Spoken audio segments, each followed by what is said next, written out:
It's the smallest of Nissan's trucks and the least bourgeois. But things come up pretty small in the tech department as well. Let's bounce around in the Xterra S 4x4 and check the tech.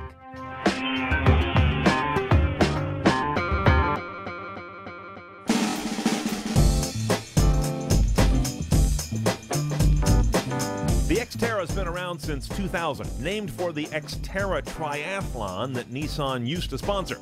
So a pointed ruggedness is expected here. Do you recall their old tagline? Everything you need and nothing you don't? That's a little debatable at this point. Now inside is evidence that they've still hung on to the old tagline because there's a lot of things in here they don't think I need, like, technology. Let me start with the top line. You can't get navigation in this thing. Period. What year is it? It's 2010. Everything has navigation, but not this. Here's the base head unit, by the way. AM, FM, single slot CD, that's it. Well, wait, here's the kicker. Auxiliary jack, not available. In this trim level, you've just got a plastic blank cover over where the aux would be. What? No aux? That's like no gas tank at this point in history. And as I mentioned, a single slot for the optical disc, no XM radio, no Sirius, no anything to speak of, no HD radio for God's sake. It's barely got AM and FM. This is real simple stuff, and the speakers around the cabin are 6 speakers. There's nothing to say about them. Now, in higher trim Xterras, you can get a Rockford Fosgate system that has 9 speakers, one of which is a sub. I'm not a big fan of Rockford Fosgate rigs. They're very low-end, tubby, and punchy, and that's their whole idea, is all that low-end punch. That bores me to tears because everything else doesn't sound very good about them, but if you're into that, that's available. But again, on the higher trim level rig, not on this one. Oh, and by the way, on that higher head unit, you do get XM satellite radio with 3 months of activation, but only if you have an automatic transmission. If you get a vehicle with a manual, no satellite radio. I don't get it.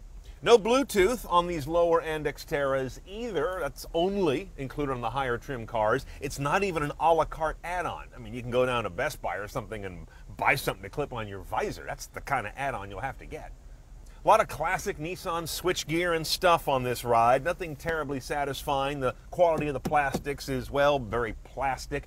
You only get leather seats in the top version, the SE. Everyone else gets these cloth seats. And again, just a whole lot of utilitarian stuff going on in here, but that's part of the Xterra message. If you do get an automatic, it's a 5-speed automatic. We have it on our vehicle, and you can get it on 2-wheel drive and all-wheel drive vehicles, depending on the trim level. It's a pretty straightforward unit. You've got the whole PRND32 deal, and for some reason, you knock it over here for first. I don't know why they couldn't just go back another half-inch, but they didn't. And this is my drive selector for 4-wheel drive modes. 2-wheel drive, of course, default for road use, 4 high, and of course 4 lows over here.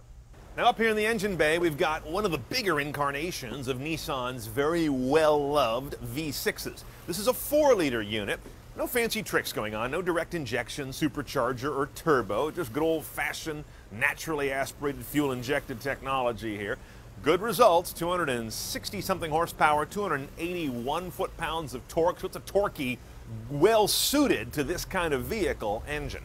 Mileage is going to be 15 or 16 city and 20 or 21 highway, depending on whether you've got 2-wheel drive or all-wheel drive, manual or automatic, but it's fairly tepid MPG, but look what you're pushing through the air. And the pollution numbers aren't bad. Your smog is a 7 out of 10, that's good. Your greenhouse emissions are 3 out of 10, that's not so good. Now up here alongside the Xterra's sort of signature kick-up roofline is evidence of one of its great traits, which is all kinds of rackage accessories from the factory as well as aftermarket. This kind of thing and fitments for the rear cargo bay are part of what make it a very flexible lugger out there in Patagonia, wherever the hell you're going with it, including this odd little fitment, which I'm trying to figure out. I think it's for drying wet things, maybe. Clothes? Spring mix or something. I don't know.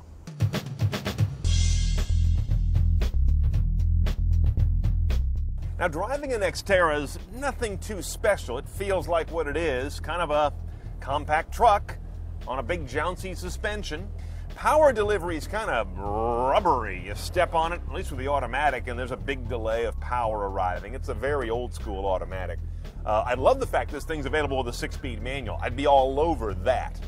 But I've got to say, it keeps slapping me in the face that this is a really low-grade, bleh interior. Even for a low-cost Nissan, and it's not that cheap a Nissan, it just is really kind of flat and unrewarding. Maybe that's just part of their nothing you don't need ethic. But one thing I do need is a little nicer set of materials in this cabin. I mean, I spend my time owning one of these mostly sitting here.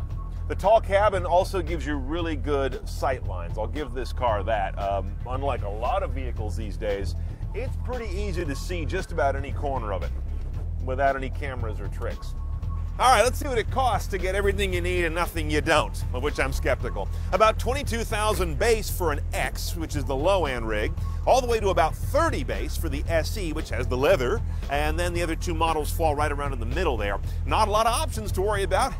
$800 for automatic, $2,000 for all-wheel drive versus rear.